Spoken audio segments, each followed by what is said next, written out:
Assalamualaikum warahmatullahi wabarakatuh dan salam sejahtera. Setelah hampir setahun, kita masih belum menang. Kita semua masih lagi berperang dengan musuh halimunan, musuh yang kita tidak nampak, iaitu pandemik COVID-19. Satu-satunya cara untuk kita menang adalah dengan kita semua, walau di mana sahaja kita berada, harus mematuhi sepenuhnya prosedur operasi standard ataupun SOP dan garis panduan yang telah ditetapkan. Begitu juga bagi penggiat industri pembinaan di negara ini, tanpa mengira sama ada anda pemilik, kontraktor, perunding, pembekal atau pekerja. Anda semua memikul tanggungjawab yang sama. Jika selama ini perjuangan kita adalah untuk membina infrastruktur dan bangunan demi kelangsungan ekonomi negara, kini perjuangan kita harus disertai dengan tanggungjawab untuk menyelamatkan negara dari penularan wabak COVID-19 demi meimbangi kelangsungan ekonomi dan kehidupan. Bagi mengekang penularan wabak COVID-19, kerajaan telah melaksanakan Perintah Pengawalan Pergerakan iaitu PKP buat kali pertama pada 18 Mac 2020. Setelah 2 minggu, kelonggaran diberikan pada perkhidmatan perlu atau essential service. Alhamdulillah, kita telah berjaya mengurangkan jumlah penularan kes COVID-19 di negara ini.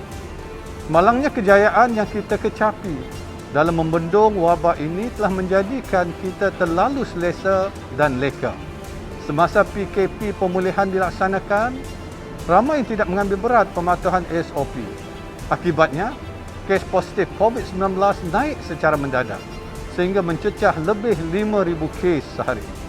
Antara punca penularan COVID-19 yang dikenal pasti oleh Kementerian Kesihatan Malaysia atau KKM adalah di tapak pembinaan.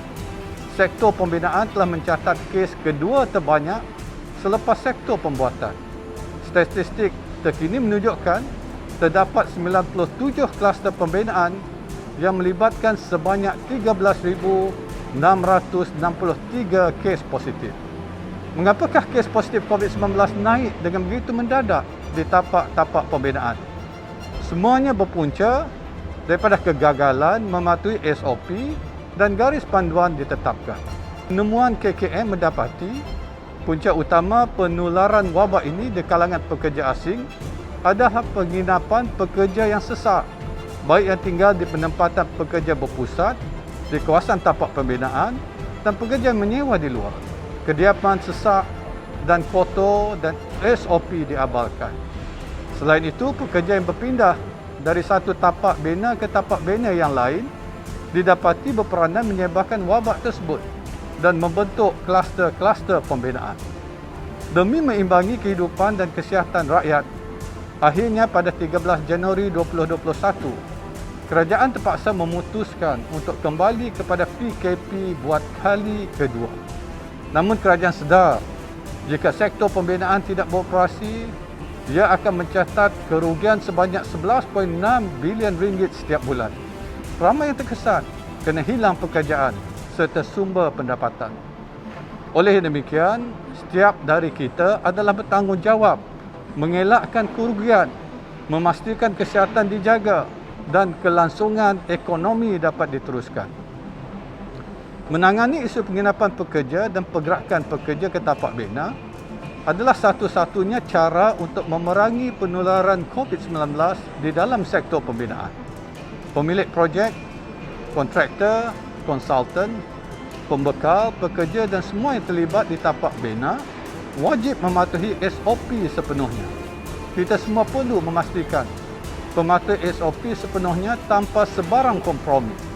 Daripada penginapan pekerja, pergerakan pekerja ke tapak bina dan sepanjang pekerja berada di tapak bina, kita perlu melaksanakan SOP sepenuhnya demi mengurangkan risiko jangkitan.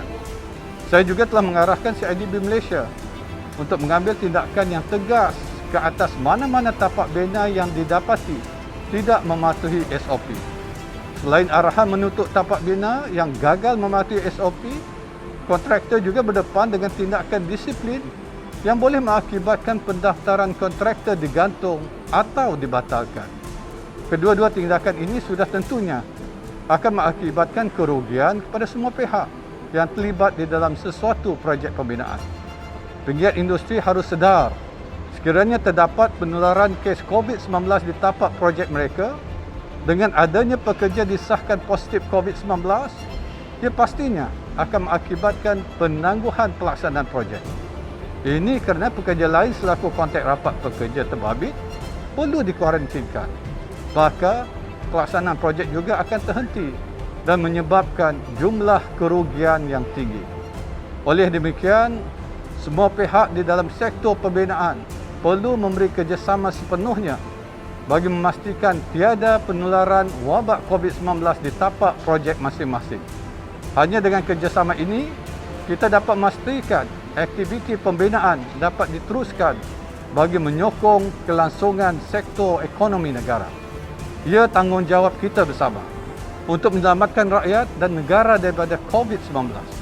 Bersama-sama kita jaga kita untuk memastikan kita menang dalam lawan COVID-19 demi kelangsungan kehidupan dan kesihatan rakyat. Kita jaga kita. Teguh kita, menang bersama.